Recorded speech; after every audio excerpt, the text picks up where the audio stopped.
আসসালামু আলাইকুম দর্শক, আজ আমরা একটু রুয়েট এক্সপ্লোর করব। রুয়েট এক্সপ্লোর করতে আমরা আজকে বের হয়েছি। সো আমরা যেতে যেতে রাস্তায় অনেক কিছু এক্সপ্লোর করব, তাই সবাইকে ভিডিওটি মন দিয়ে দেখার আমন্ত্রণ রইল। সো এখন আমি যে ব্রিজটার উপর দিয়ে যাচ্ছি, এটা রিসেন্ট করা, এটার বয়স খুব একটা বেশি হয় নাই। সামনে আপনারা দেখতে পাচ্ছেন লেকের পাড় আছে।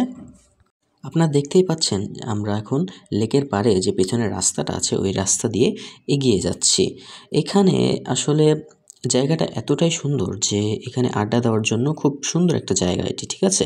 রাজশাহীর রাস্তাগুলো সত্যি অসাধারণ। সো আমরা লেকের পাড় পার হয়ে একটু ভদ্রার মোড়ের ওই দিকে যাচ্ছি। সো আপনারা দেখতে পাচ্ছেন আমরা ভদ্রা পার হয়ে প্রায় চলেই এসেছি। এখানে একটা পেট্রোল পাম্প দেখতে পেলেন আপনারা।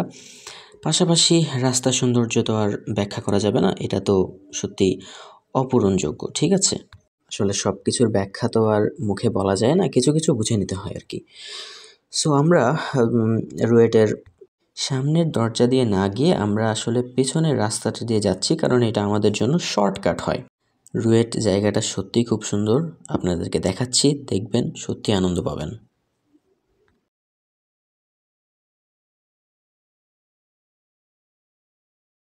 আসলে রুয়েট সত্যি খুব সুন্দর একটা জায়গা। এখানে আসলে না সত্যি মনটা ভালো হয়ে যায়। পথের দুই ধারে গাছের সারি, গাছের সারির ফাঁকে ফাঁকে কিছু বিল্ডিং। এইটা হলো রুয়েটের মেডিকেল হেলথ বা মেডিকেল কমপ্লেক্স, যাই বলেন না কেন। এখানে একটা হল আছে, আপনারা দেখতেই পাচ্ছেন। একটু পরে হয়তো আমরা মাঠে প্রবেশ করব।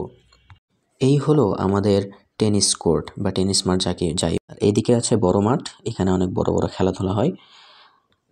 টেনিস কোর্টে আপনারা দেখতেই পাচ্ছেন অনেক ছেলে মেয়ে খেলাধুলা করছে। আসলে এখানে টেনিস কোর্ট হলেও এখানে আসলে টেনিস তেমন খেলা হয় না, এখানে ক্রিকেটটাই মানুষ বেশি খেলে।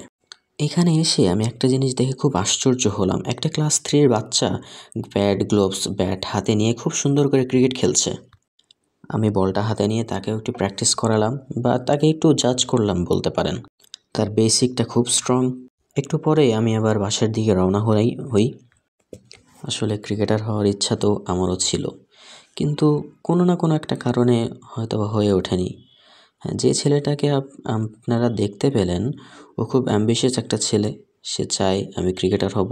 ওনার বাবার সাথে আমি কথা বললাম, ওনার বাবাও চায় যে ছেলেটা বড় কিছু হোক। হ্যাঁ, ওনার বাবা অনেক পরিশ্রম করে তার জন্য। সো মানে যদি আপনার পথ চলতে কেউ যদি আপনাকে সাহায্য করে বা আপনার পথ চলার পথে কেউ যদি আপনার হাতটা একটু ধরে থাকে বা আপনাকে একটু সাহস যোগায়, তাহলে কিন্তু সত্যি পথটা অনেক বেশি সহজ হয়ে যায় আপনার জন্য চলা। আপনি যদি ভেবে থাকেন যে আমি পথটা একাই চলতে পারবো, কারো প্রয়োজন নাই আমার, আসলে আপনি ভুল ভাবছেন। মানুষ কোনোদিনই একা বাঁচতে পারে না। সৃষ্টির শুরু থেকেই মানুষ সমাজে বসবাস করে। মানুষ আসলে একে অপরের প্রতি নির্ভরশীল। আপনি কোনো না কোনোভাবে কারোর প্রতি নির্ভরশীল। আজ এতটুকুই, পরবর্তী ভিডিওতে আবার দেখা হবে।